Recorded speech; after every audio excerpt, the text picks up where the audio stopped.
Oh, cool. Are we good? Linda, we're good? Okay.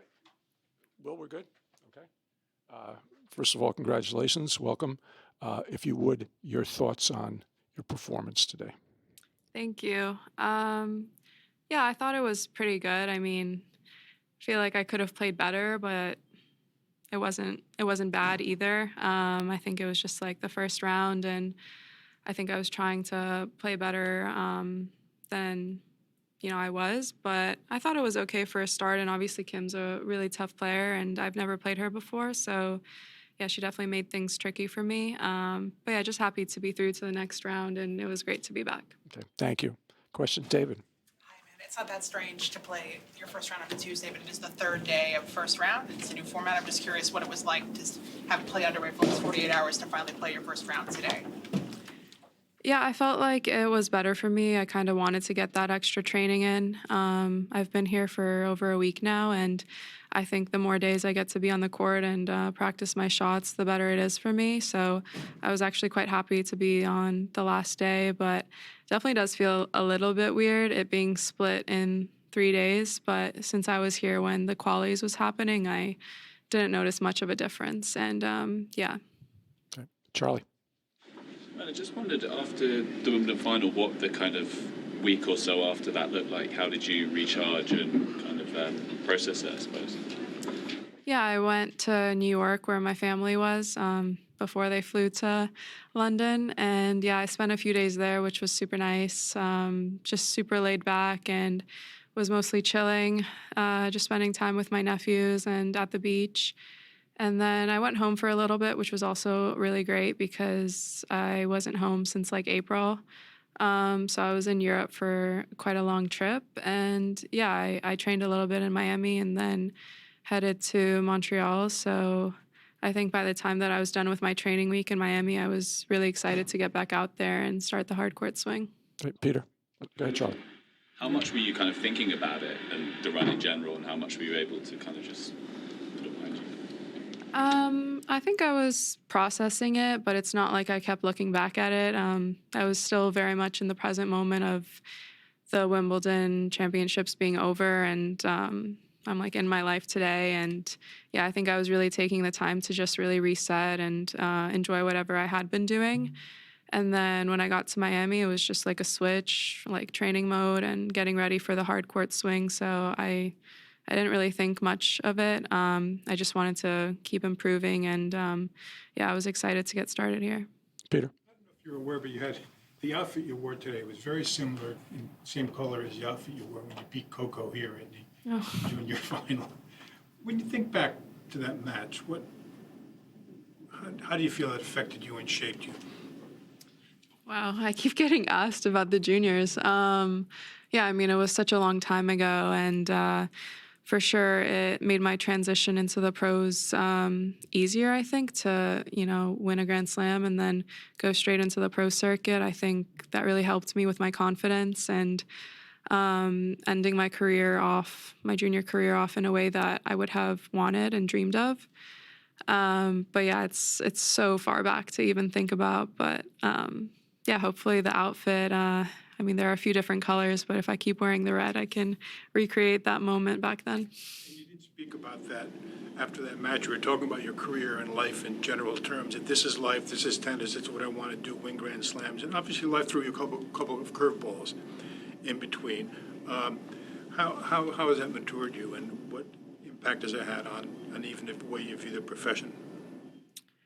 Yeah, I mean, I've definitely experienced a lot, and I've had many opportunities, which have been great on the tour, and many memories. I think there are tons of good memories and bad memories, but I think it's all part of the experience. And yeah, I mean, it's been a hell of a ride, and I'm just happy to be where I am today.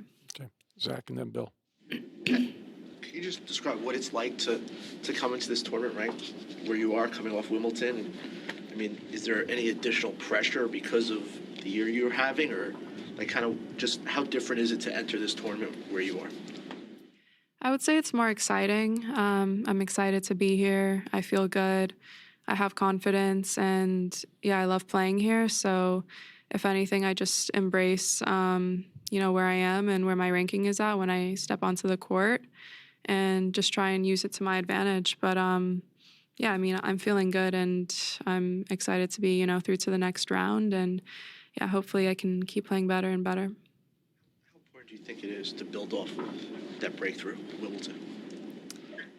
Yeah, I mean, I was playing some great tennis there, and there were a lot of tough matches that I got through, and very tough battles. So I think just taking certain moments from the Wimbledon into here is going to be super important. There were a lot of times where I dug really deep, and I think that's going to be really important for me here. Okay, Bill. Hi. What you did in Wimbledon at the final was pretty special.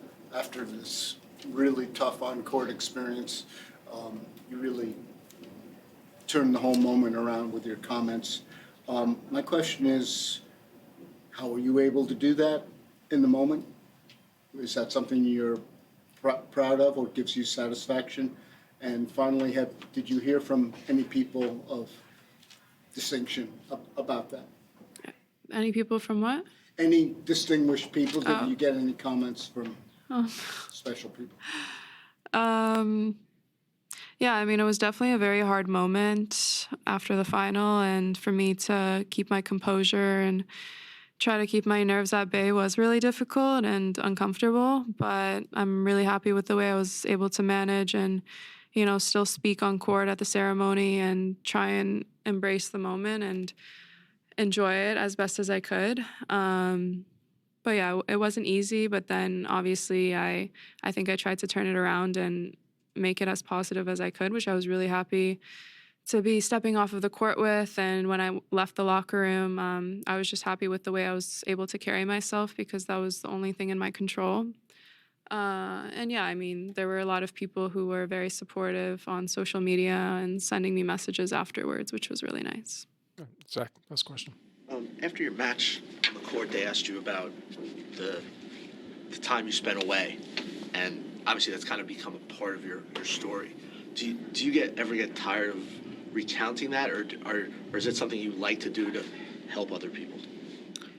No, I mean, I like to talk about it, and for sure it is special. And if I can touch anyone's life in that sense, and if anyone can relate to me in that way, then that makes me very happy, as I said. It is a very frequent topic for sure. But yeah, I mean, I'm honored to be able to talk about it, and I try to be as honest as I can. But yeah, I mean, if someone asks me any questions, I always try my best to answer them as well as I can. Time off. I mean, what correlation do you give that time away with what you've done this year? I mean, I feel like I've answered this many times. For sure, taking the time that I needed. I said that, it was time for me to take a break, something that I really needed to do, and I never looked back at it, never regretted my decision, and obviously it served me, and I'm really happy with the choice that I made, and it's clearly paying off now, and I feel like I have a whole new perspective when I step onto the court, and even on regular days or training days, I think I appreciate the process a lot more than I used to, and yeah, overall, I think I just enjoy the lifestyle a lot, and the journey that comes along with the pro circuit. It's definitely been a new experience for me. Okay, thank you.